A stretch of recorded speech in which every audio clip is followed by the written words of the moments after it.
भाई की शादी हो गई है? मुझे भी इसी तरह हैरत हुई थी। और ये कुछ ना होता अगर तुम्हारी बहनें उसे इतना ना सताती। मुझे पहले ही अंदाजा था कि भाई तंग आ गए हैं। और खास करके वो मीरब, वो तो जंगली बिल्ली है। यहाँ कोई किसी से कम नहीं है, सब एक से बढ़ के एक हैं।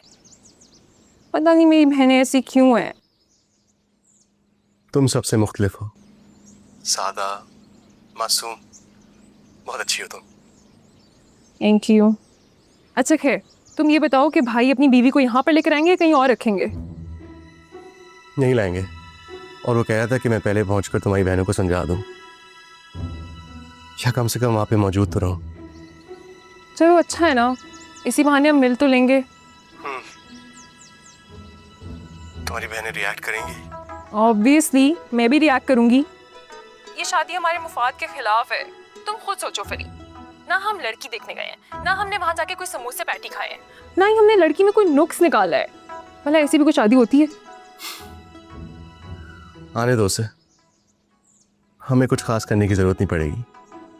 तुम्हारी बहनें टिकने नहीं देंगी उसे। कब ला रहे हैं उसे यहाँ? शायद आज ही, मगर प्लीज तुम किसी से कुछ कहना मत, किसी को शक ना हो जाए। वैसे शक तो मेरे आने पे भी होगा। चलो लेट्स सी क्या होता है। Okay bye.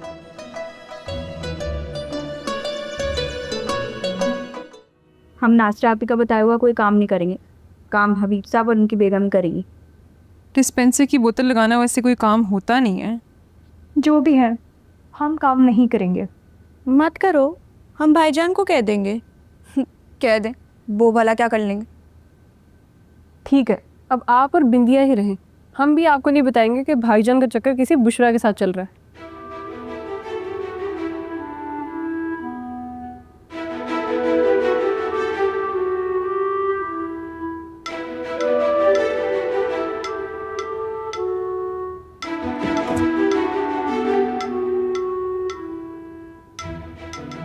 भाग तो मैं कभी भी सकती हूँ, फिलहाल तो ऐसा करती हूँ हाथ धो के देखती हूँ। पक्का रंग है तो ठीक है, नहीं तो काली मेहंदी लगा लूंगी।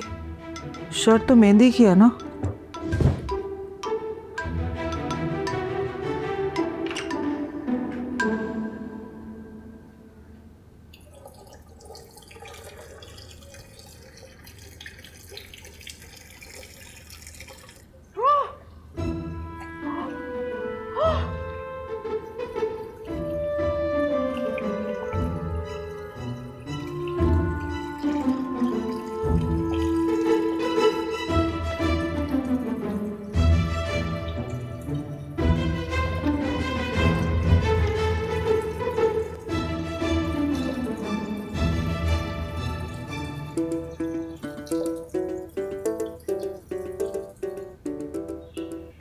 अच्छा, तो ये चालाकियां हो रही हैं। बेटा जी मैं भी सफिया हूँ, टैटू बनवा लूंगी।